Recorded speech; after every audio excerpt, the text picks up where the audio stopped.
Every month here at News 3, we want to remind all women to perform a self-breast exam. And also remind them to have 3 friends or family members do the same. We're going to let you know how you can sign up for a reminder in a moment. But first, to talk about the importance of self-exams is Dr. Wilke, who's the director of the UW Breast Center. Thanks so much for being with us. Good morning.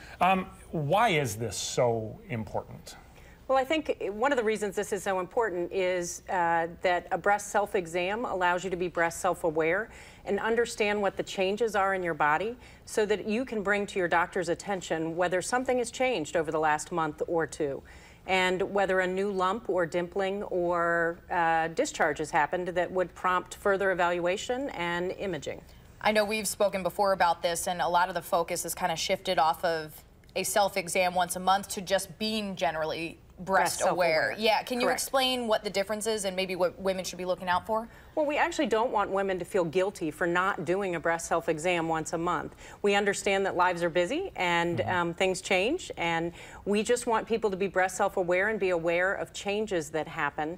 And importantly, be aware of knowing your family history and your risk for getting cancer.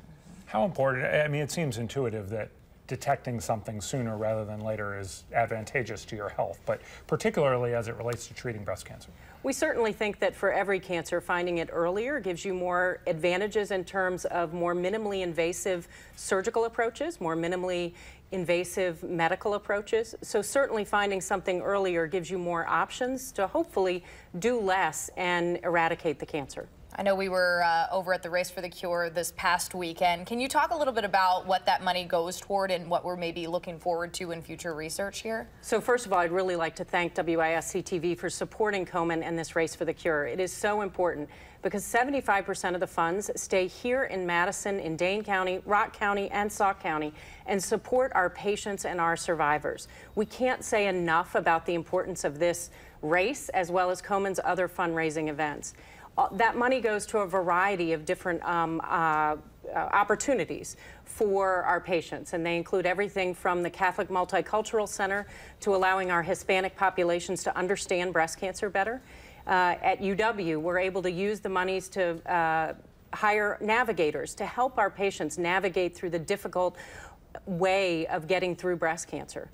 We also use it for simple things like wigs. Our poor patients would love to have hair during their treatment, and the money is used for wigs.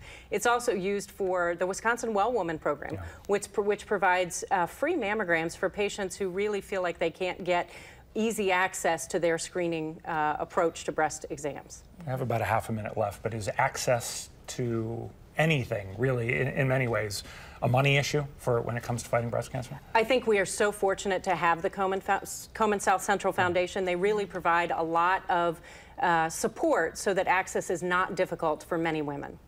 That's great. Awesome. Well, thank you again, Dr. Wilke, for joining us this morning. Important stuff, folks. Thank you. Reminder again that the 3rd of each month, we're going to remind you on air and online for that self-exam, asking you to remind your friends and family to do the same. We'll post additional materials at channel3000.com/buddycheck. It's not too late to contribute if you want to Race for the Cure as well. So if you just go onto our website about that, we can find out some more information.